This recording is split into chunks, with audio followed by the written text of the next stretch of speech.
नमस्कार दोस्तों, छत्तीसगढ़ सरकारी जॉब नोटिफिकेशन में आपका स्वागत है। छत्तीसगढ़ के महत्वपूर्ण नोटिस, अपडेट, जॉब से रिलेटेड जानकारी के लिए मेरे चैनल पर विजिट करने के लिए धन्यवाद।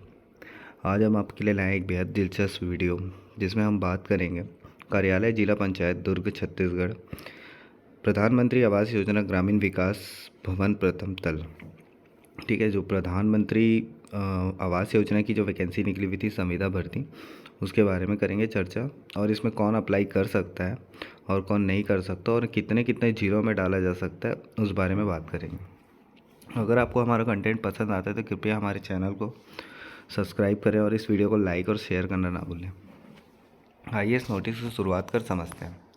कार्यालय जिला पंचायत दुर्ग छत्तीसगढ़, छत्तीसगढ़ शासन पंचायत ग्रामीण विकास विभाग मंत्रालय महानदी भवन नवा रायपुर अटल नगर का आदेश क्रमांक रायपुर अटल दिनांक 29/8/2024 में दिए गए स्वीकृति के आधार पर संचालक प्रधानमंत्री आवास योजना ग्रामीण विकास भवन प्रथम तल सेक्टर 19 नॉर्थ ब्लॉक नवा रायपुर अटल नगर दिनांक 29/9/2024 माध्यम से प्राप्त निर्देशानुसार प्रधानमंत्री आवास योजना ग्रामीण अंतर्गत जिला पंचायत में लेखापाल सहायक ग्रेड 3 एवं जनपद पंचायत में विकासखंड समन्वयक, तकनीकी सहायक एवं डाटा एंट्री ऑपरेटर के संविदा रिक्त पदों पर भर्ती हेतु वांछित अर्हताधारी एवं इच्छुक अभ्यर्थी से आवेदन दिनांक 11 अक्टूबर 2024 को 5 बजे तक मुख्य कार्यपालन अधिकारी कार्यालय जिला पंचायत दुर्ग में पिन कोड 491001 के नाम से पंजीकृत डाक स्पीड पोस्ट के माध्यम से आमंत्रित किया जाता है। ठीक है, ये संविदा भर्ती है विकासखंड समन्वयक, तकनीकी सहायक एवं डाटा एंट्री ऑपरेटर का, है ना। ये जनपद पंचायत के अंतर्गत है और जिला पंचायत के अंदर है लेखापाल और सहायक ग्रेड 3 का। ठीक है, और ऐसे ही सभी वैकेंसी सभी जिलों में निकला है छत्तीसगढ़ के सभी जिलों में। यहाँ पे देख लेते हैं दुर्ग का लेखापाल एवं सहायक ग्रेड 3 जिला पंचायत के अंतर्गत है। एक पोस्ट है आरक्षित का, टोटल 2 पोस्ट है। विकासखंड समन्वयक, तकनीकी सहायक और डाटा एंट्री ऑपरेटर के लिए जिला पंचायत दुर्ग में 1 और तकनीकी सहायक के लिए जिला पंचायत धमधा में 1 ओबीसी वर्ग के लिए, जनपद पंचायत पाटन में 1 अनुसूचित जनजाति वर्ग के लिए। यहाँ पे टोटल दो पोस्ट हैं।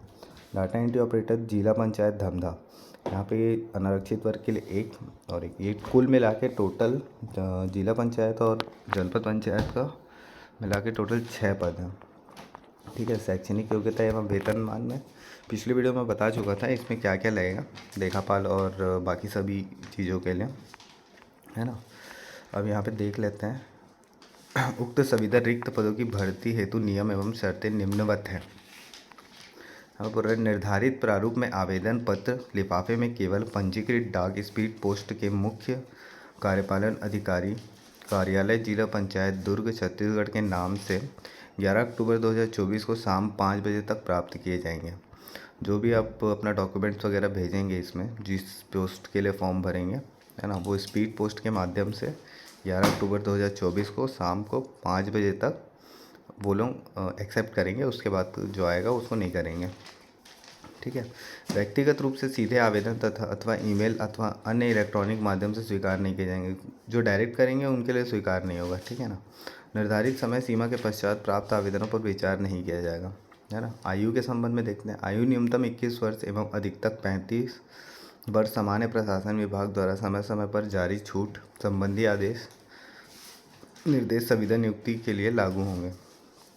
21 से 35 वर्ष है और इसकी गणना होगी 1 सितंबर 2024 के आधार पर। स्थायी जाति प्रमाण पत्र ही मान्य किया जाएगा, है ना। जो स्थायी जाति प्रमाण पत्र सक्षम अधिकारी, तहसीलदार, एसडीएम ऑफिसर जो बन के आता है वो। आवेदक द्वारा आवेदन हेतु समस्त आवश्यक दस्तावेजों का सप्रमाणित छाया प्रति संलग्न। जो आपके पास डॉक्यूमेंट्स है, जैसे डीसीए के लिए अप्लाई कर रहे हैं तो डाटा एंट्री ऑपरेटर के अप्लाई करने तो 12वीं और 10वीं और डीसीए या पीजीडीसीए, और ग्रेजुएशन तो ग्रेजुएशन, उसकी सबकी छाया प्रति। और जो आपका अंतिम सेमेस्टर या अंतिम फाइनल ईयर का जो रिज़ल्ट होता है जिसमें सारा डिटेल्स दिया रहता है, वो उसकी छाया प्रति आवश्यक है। आवेदक को छत्तीसगढ़ राज्य का मूल निवासी होना अनिवार्य है। छत्तीसगढ़ का मूल निवासी होना अनिवार्य है ना, और बाहर के लोग अप्लाई नहीं कर सकते। संविदा नियुक्ति अधिकतम 3 वर्ष के लिए होगी। तत्पश्चात आवश्यकता होने पर कार्य योग्यता, कार्य क्षमता एवं व्यवहार के आधार पर शासन के निर्देशानुसार दोनों पक्षों की सहमति से कार्य अवधि 1 वर्ष के लिए निरंतर रखे जाने पर विचार किया जा सकता। ये जो नियुक्ति हो रही है वो 3 वर्ष के लिए तो होगी, ठीक है। अगर आवश्यकता होती है तो फिर उनके कार्य क्षमता और व्यवहार के आधार पर उनको 1-1 साल की निरंतर रखे जाने के पर विचार किया जा सकता है, ठीक है। यह नियुक्ति सामान्य प्रशासन विभाग के ज्ञापन क्रमांक है ना 9/1/2012 1 दिनांक 31 दिसंबर 2012 के अध्ययन निर्देश अनुसार संविदा नियुक्ति के संबंध में समस्त शर्त लागू होंगी, ठीक है। संविदा अवधि में छत्तीसगढ़ सिविल सेवा संविदा नियुक्ति नियम 2012 के तहत अवकाश की पात्रता होगी, है ना। ये संविदा के नियम हैं जो है। सेवा समाप्ति पश्चात संविदा अधिकारी कर्मचारी के रूप में दी गई सेवा अवधि हेतु किसी प्रकार की पेंशन, उपादान या मृत्यु लाभ आदि की पात्रता नहीं होगी। जैसे कि जो पेंशन वगैरह मिलते हैं, सेवा अगर समाप्त हो जाती है उसके बाद, तो वो सब तो नहीं मिलेगा। जिले में कुल आवेदन पत्रों का मेरिट आधार पर सूचीबद्ध किया जाएगा, है ना। जो जिले में जैसे जैसे अप्लाई करेंगे उनका क्या होगा, एक मेरिट लिस्ट निकलेगा अब उनके परसेंटेज के आधार पर, ठीक है। जिस भी पोस्ट के लिए अप्लाई करेंगे तो वो मेरिट लिस्ट आएगा। फिर उसके बाद उनको कौशल परीक्षा के लिए बुलाया जाएगा। कौशल परीक्षा के अंकों को जोड़ते हुए, दोनों का अंक जुड़ेगा, मेरिट अंक और कौशल परीक्षा का अंक, ये दोनों जुड़ के फिर अंतिम चयन सूची तैयार किया जाएगा। उसके आधार पर नियुक्ति की जाएगी। सर्वोच्च अंक अर्जित करने वाले आवेदक को नियुक्ति दिया जाएगा, ठीक है। जिसका सबसे ज़्यादा नंबर होगा उनको नियुक्ति दिया जाएगा।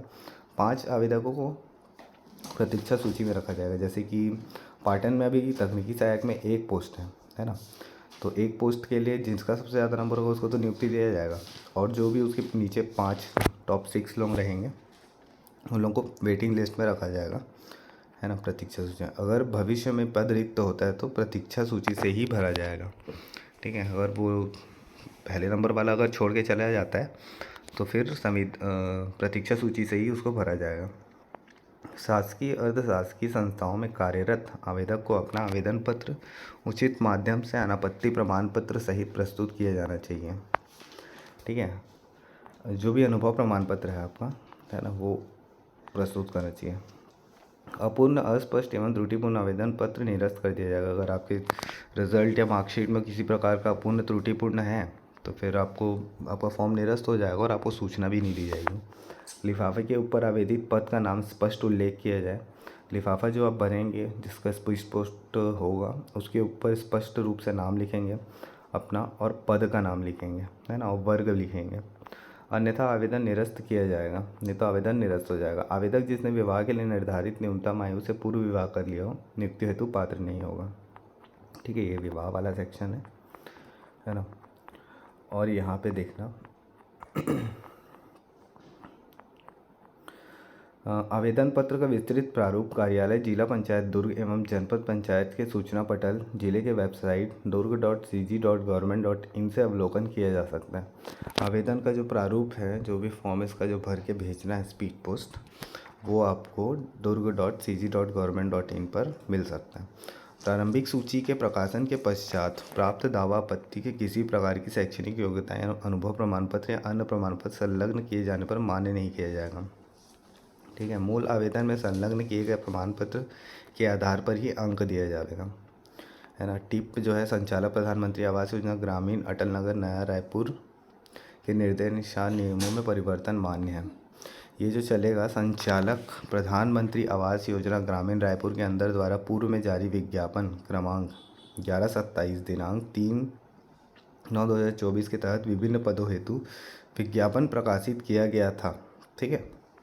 ये जो बोल रहे हैं, इसके पहले जो वैकेंसी आया था 3 सितंबर 2024 को, है ना, जो 18 तक चला। 18 अंतिम तिथि 18 अगस्त 2024 निर्धारित थी। दिनांक 3/9/2024 में प्रकाशित विज्ञापन उल्लेखित पदों के लिए जो अभ्यर्थी पूर्व में जिला पंचायत दुर्ग को आवेदन प्रस्तुत कर चुके हैं उन्हें पुनः आवेदन करने की आवश्यकता नहीं होगी। ये बोल रहे हैं जो पहले आवेदन कर चुके हैं, जो पहले वैकेंसी आया था जिसका 18 तारीख लास्ट डेट था, है ना, वो जो आवेदन कर चुके हैं उनको आवेदन करने की कोई आवश्यकता नहीं है। तो ऐसा नहीं है कि जो नया वैकेंसी निकल के आ गया है तो फिर नए नए जगह जगह पे डाल दे रहे हैं, ऐसा नहीं है। जहाँ जहाँ पे आप अप्लाई कर चुके हैं वहाँ ही डालना है, ठीक है। और जो जिस जैसे उसमें लिखा हुआ था पहले वाले में कि एक ज़िले में एक ही पद के लिए आवेदन कर सकते हैं, तो वो एक ही पद के लिए आवेदन कर सकते हैं ना। अलग अलग ज़िलों में एक पद के लिए आवेदन, जैसे तकनीक सहायक का है, अब दुर्ग में भी डाल दिया, पाटन में भी डाल दिया, तो वैसे में आपका फॉर्म निरस्त हो जाएगा, ठीक है। सिर्फ दुर्ग में ही डलेगा, है ना, एक ही जगह का मान्य होगा, तो एक ही जगह डालना है। ये वाला सावधानी बरत लेंगे थोड़ा सा। और जैसे हाँ, अगर आपके पास DCA PGDCA दो चीज़ और डिप्लोमा या डिग्री की डिग्री है ना, तो जैसे कि 2-3 पद के लिए अप्लाई कर रहे हैं तो अलग अलग ज़िलों में या एक ही ज़िलों में भी अप्लाई कर सकते हैं। लेकिन वैसे तकनीक सहायक या फिर किसी एक पद के लिए 2 ज़िलों में अप्लाई नहीं कर सकते, नहीं तो आपका फॉर्म निरस्त हो जाएगा, ठीक है। तो इस बात का ध्यान रखेंगे। बाकी तो फिर फॉर्म भरने का अंतिम तिथि 11 अक्टूबर 2024 को है। दोस्तों, आज का वीडियो यहीं ख़त्म होता है। हमें उम्मीद है कि आपको ये वीडियो जानकारीपूर्ण और उपयोगी लगा होगा। अगर आपके पास कोई सवाल या सुझाव तो कृपया हमें कमेंट्स में बताएं। और हाँ, अगर आपने अभी तक सब्सक्राइब नहीं किया तो सब्सक्राइब बटन ज़रूर दबाएं, ताकि आप हमारी सभी नई वीडियो की नोटिफिकेशन सबसे पहले पा सकें। धन्यवाद। नई अपडेट और नई नोटिस साथ मिलते हैं अगले वीडियो में।